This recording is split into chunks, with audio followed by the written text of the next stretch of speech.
السلام علیکم ورحمۃ اللہ وبرکاتہ۔ بسم اللہ الرحمن الرحیم۔ شروع اللہ کے نام سے جو بڑا مہربان نہایت رحم کرنے والا ہے۔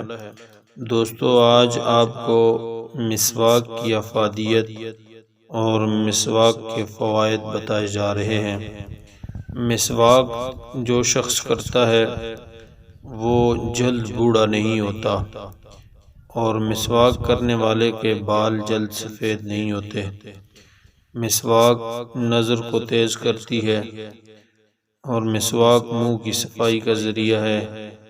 مسواک رب کو راضی کرنے کا ذریعہ ہے۔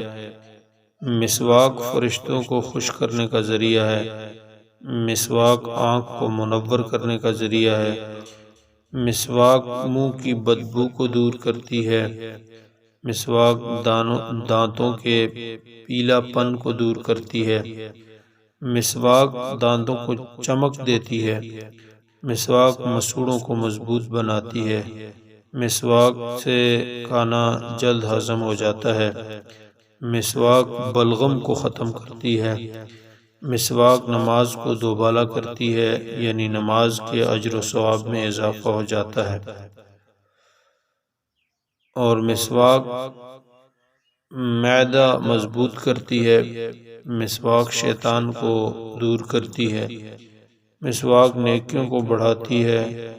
مسواک منہ کی کڑواہٹ کو ختم کرتی ہے۔ مسواک سرد درد سے آرام پہنچاتی ہے۔ مسواک دانتوں کے درد سے آرام پہنچاتی ہے۔ مسواک موت کے علاوہ ہر بیماری کا علاج ہے۔ مسواک سے روح نکلنا آسان ہوتی ہے۔ مسواک ہر قسم کی تکلیف کو دور کرتی ہے۔ مسواک موت کے وقت کلمہ شہادت یاد دلاتی ہے، اور مسواک پل صراط کو جلدی سے پار کرائے گی۔ مسواک کی سنت کو چھوڑ کر انسان بہت سی خیروں سے محروم ہو جاتا ہے۔ اس وجہ سے مسواک کا اہتمام نہایت ضروری ہے۔